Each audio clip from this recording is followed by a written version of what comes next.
Tiwari talk show में आपका स्वागत है और मैं हूं आकांक्षा मिश्रा। आज हमारे साथ हैं हंडिया विधानसभा से 2022 में आवेदन कर चुके पूर्व नगर निगम पार्षद अधिवक्ता डॉक्टर संजय यादव जी। आज हम संजय यादव जी से हंडिया के सियासी समीकरण पर चर्चा करेंगे। सर, आपका सबसे पहले हमारे टॉक शो में बहुत बहुत स्वागत है। बहुत बहुत थैंक यू। सर, आपसे मेरा पहला सवाल ये है कि हंडिया विधानसभा में क्षेत्र में क्या ज़्यादा महत्वपूर्ण समस्या है, जबकि ये पहले से ही विकसित क्षेत्र माना जाता है? ये हंडिया का दुर्भाग्य रहा है। हंडिया के जो प्रेजेंट में बीएसपी के विधायक हैं हाकिमलाल बिंद, विधायक बनने के बाद इन्होंने 5 साल जो है क्षेत्र पे कभी ध्यान ही नहीं दिया है। एक बगल में भी हमारे कुछ लोग बैठे थे, सहयोगी हमको बता रहे थे कि इमामगंज में सुनील पाल जी बताए कि इमामगंज में अभी भी जल भराव की स्थिति बिल्कुल बना है। वहाँ पर ऐसा लगता है कि जैसे कोई नाव हो तो नाव से ही कोई पार हो सकता है, वैसे नहीं। तो क्या आपके मुताबिक उन्होंने कोई भी काम अपने क्षेत्र में नहीं किया है? नहीं, बिल्कुल काम 5 साल दिखाई नहीं दिए एकदम बिल्कुल इस टाइप के। और अपने आप को जो है पार्टी से चेंज करके कहीं और किसी दल में भी लगे हैं। अभी तो इनका दल भी कंफर्म नहीं है, लेकिन इन्होंने कोई काम नहीं, कोई हंडिया का कोई विकास नहीं किया। आपको क्या लगता है कि जो हंडिया जो बसपा से विधायक जो बागी हैं वो समाजवादी पार्टी में जा सकते हैं? ये तो राष्ट्रीय अध्यक्ष जी इस पर तय करेंगे अभी, लेकिन फिलहाल ऐसा कोई अभी हंडिया के विधानसभा के जो सम्मानित मतदाता हैं या बाकी जो भी लोग हैं, अभी ऐसा कोई जानकारी नहीं, कोई कंफर्म नहीं है। हंडिया में समाजवादी पार्टी से पहले पूर्व प्रत्याशी निधि यादव और पूर्व विधायक प्रशांत सिंह भी मजबूत दावेदारी अपनी रखते हैं, तो इतने सारी मजबूत दावेदारी आपको कहाँ नज़र आती है? इसमें भी राष्ट्रीय अध्यक्ष जी ये फैसला करेंगे कि जो ज़मीन पर रह करके वर्क करता है, काम करता है, लोगों को दुख सुख में शेयर करता है, तो उसको टिकट देंगे। ये भी राष्ट्रीय अध्यक्ष जी के ऊपर ये फैसला राष्ट्रीय अध्यक्ष जी माननीय अखिलेश यादव जी का निर्णय है। वो जिसको टिकट दे देंगे, समाजवादी पार्टी के लोग हैं, समाजवादी पार्टी में जिस भी कैंडिडेट को टिकट मिल जाएगा उसको यहाँ के लोग, यहाँ की जनता मन बना चुका है कि हम लोग विधायक बनाएंगे।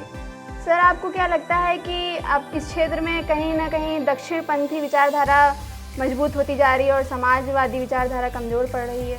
नहीं, समाजवादी पार्टी इसलिए कमज़ोर नहीं है। स्टेट में बीजेपी भारतीय जनता पार्टी की सरकार है, केंद्र में भारतीय जनता पार्टी की सरकार है। लोगों में इस तरह की जो तरह की प्रॉब्लम है, कोई अपने आप को एकदम बिल्कुल बच्चों को न पढ़ा सकता है, ना एजुकेशन की व्यवस्था है, न बिल्कुल ठीक। इसलिए जो है एक तरफा यहाँ का चुनाव होगा, समाजवादी पार्टी की पूर्ण रूप से पूर्ण बहुमत में सरकार बनेगी। सर, आपको ये ऐसा लगता है क्या कि यहाँ पर विचारधारा ज़्यादा मायने रखती है या फिर लोगों का अवसर मायने रखता है कि उन्हें जहाँ अवसर मिलेगा वो वहाँ चले जाएंगे, या वो अपनी विचारधारा पर टिके रहते हैं? नहीं, अपने विचारधारा पर टिके रहते हैं, ऐसा नहीं है। आपको 2022 की विधानसभा का क्या सीन नज़र आ रहा है कि कौन सी पार्टी ज़्यादा उभरेगी? समाजवादी पार्टी 2022 में पूर्ण बहुमत से सरकार बनाएगी। राष्ट्रीय अध्यक्ष जी को सभी जाति कास्ट के लोग उनको जो है सब बिल्कुल सम्मान करते हैं, और विशेष रूप से ब्राह्मण मतदाता काफ़ी संख्या में आकर के जो है जुड़े हैं, इसलिए 2022 में पूर्ण बहुमत की सरकार बनेगी समाजवादी पार्टी। आपने चर्चा की कि ब्राह्मण मतदाता ज़्यादा जुड़े हैं, तो क्या आपको किस ब्राह्मण मतदाताओं के किस रवैये से आपको लग रहा है कि वो ज़्यादातर उनका झुकाव है समाजवादी पार्टी की ओर से, या भाजपा जो है अपने किस कार्य में असफल रही है? समाजवादी पार्टी में जिस तरह से सुरक्षा, सम्मान और पूरे इनके स्वाभिमान की लड़ाई समाजवादी पार्टी ने लड़ा, बाकी और कोई दल ब्राह्मणों के लिए कोई लड़ाई नहीं लड़ा है। इसलिए इस बात पे दावे के साथ कह रहे हैं कि इनका लगाव काफ़ी समाजवादी पार्टी के प्रति है। आपको ऐसा नहीं लगता कि समाजवादी पार्टी का जो महागठबंधन था 2019 लोकसभा चुनाव में, वो कहीं ना कहीं कमज़ोर पड़ गया? तो ऐसा नहीं लगता कि अकेले लड़ना ये समाजवादी पार्टी की गलती होगी? नहीं, इस पर भी हम कोई कमेंट हम नहीं करेंगे। राष्ट्रीय अध्यक्ष जी का फैसला है। समाजवादी पार्टी के राष्ट्रीय अध्यक्ष माननीय अखिलेश यादव जी का जो उनका अपना निर्णय होगा, उसको उनके पार्टी के कार्यकर्ता और बाकी सभी लोग जो हैं उनकी बातों को मान करके उनके विचारधारा से जुड़े हैं, वही पार्टी के लोग उसको वही निर्णय लेंगे। वही उनको जो है 2022 में उनको पुनः मुख्यमंत्री बनाने के लिए जो है जनता बिल्कुल जो है एकदम बिल्कुल संकल्प है। हाँ, सर, आपसे मेरा एक अहम सवाल है कि जनता ने संकल्प तो किया, आपके मुताबिक संकल्प किया है कि वो समाजवादी पार्टी को अपना वोट देगी, तो आपके मुताबिक समाजवादी पार्टी के क्या ऐसे अहम मुद्दे हैं जिनके बल पर आप कह सकते हैं कि जनता समाजवादी पार्टी के प्रति उसका रुझान ज़्यादा है?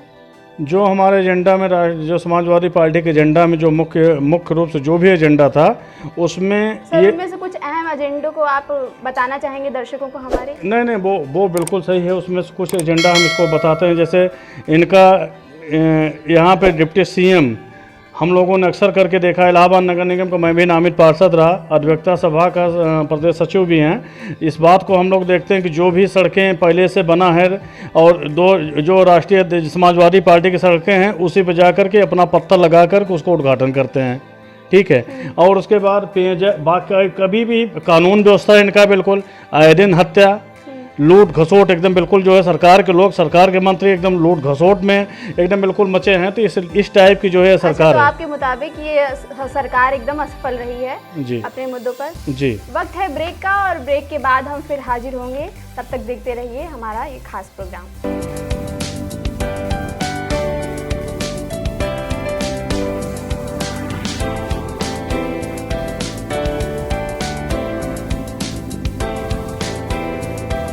आपका फिर से स्वागत है हमारे इस खास कार्यक्रम मनोज तिवारी टॉक शो में। सर, आपसे मेरा एक अहम सवाल ये है कि हंडिया में आप किसकी दावेदारी ज़्यादा मानते हैं, बीजेपी की या फिर बसपा की?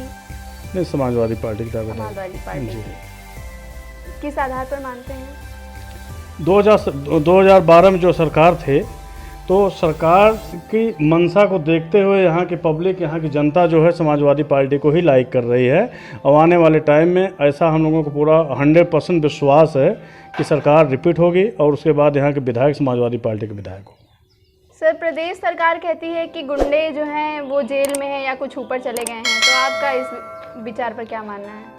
आदित्य योगी जी, माननीय मुख्यमंत्री जी योगी जी, ये सुबह दोपहर शाम इनका 3 स्टेटमेंट होता है। ये कब किस समय क्या बोल देंगे इन्हें नहीं मालूम है। इनके जितने भी गुंडे बदमाश और इस टाइप के लोग हैं अभी आज भी कहीं न जेल में हैं न स्टेट छोड़ करके बाहर हैं, सब उत्तर प्रदेश में हैं।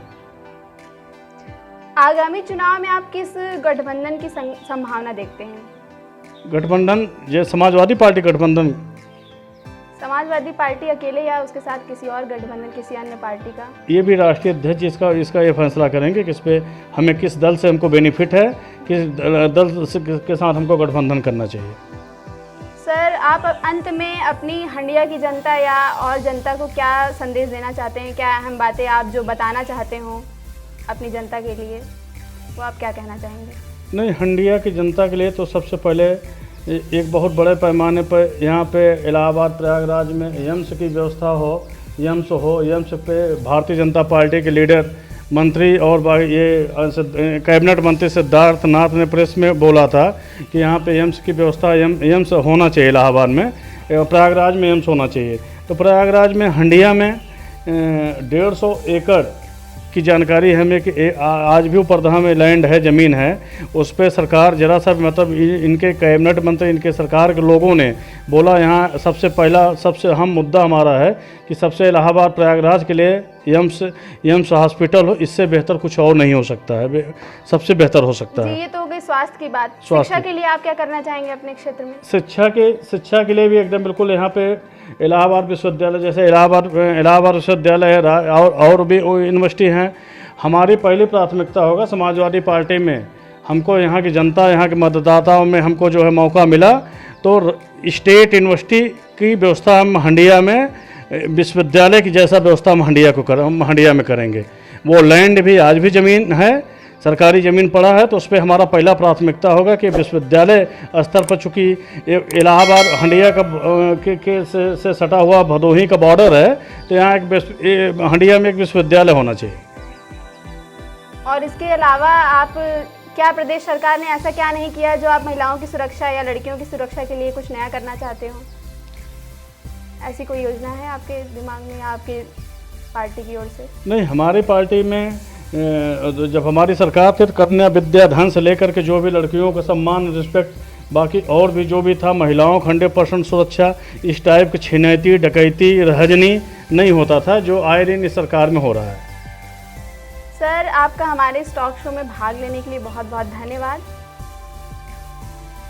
आज इस महत्वपूर्ण प्रोग्राम में हमारे साथ थे संजय यादव जी, जिन्होंने हमें हंडिया से जुड़ी और अपने पार्टी से जुड़ी अहम बातें बताईं। इसके साथ ही हम ऐसे ही बड़े दिग्गज नेताओं के साथ फिर आते रहेंगे और तब तक के लिए आप हमारा टॉक शो देखते रहिए। नमस्कार।